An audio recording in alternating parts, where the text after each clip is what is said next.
Welcome to this Stack tutorial video. In today's tutorial, we will learn how to fix the Slack API method.deprecated error in Metabase. This error usually happens when Metabase is using an outdated Slack API method. It can also happen when required Slack permissions and scopes are not properly updated.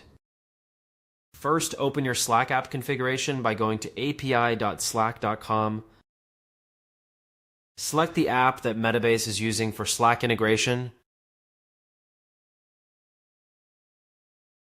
Once you have done that, click on OAuth and permissions.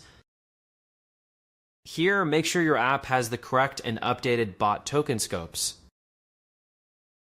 Scroll down until you see bot token scopes, then add the essential scopes like chat write for sending messages. Also add channels read for reading public channels, and channels join if your app needs to join channels automatically. These scopes ensure Metabase can communicate properly with Slack using the latest permission system. After updating the scopes, scroll up and click Reinstall to Workspace, then click Allow.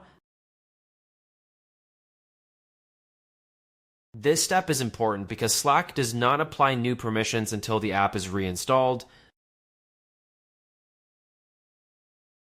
Reinstalling will also generate a fresh bot token that starts with xoxb. Make sure you update your Metabase configuration with this token by copying it and using it in Metabase.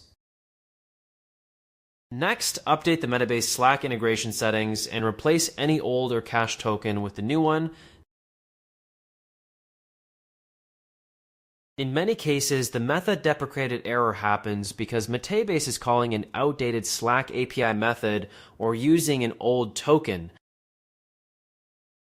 If the issue continues, double-check that Metabase is using a supported Slack API endpoint and that all required scopes are applied. That's it. We just learned how to fix the Slack API method.deprecated error in Metabase. You can fix it by updating OAuth scopes, reinstalling the Slack app, generating a fresh token, and using the latest API configuration. Thanks for watching, and don't forget to check out the next Stack tutorial video.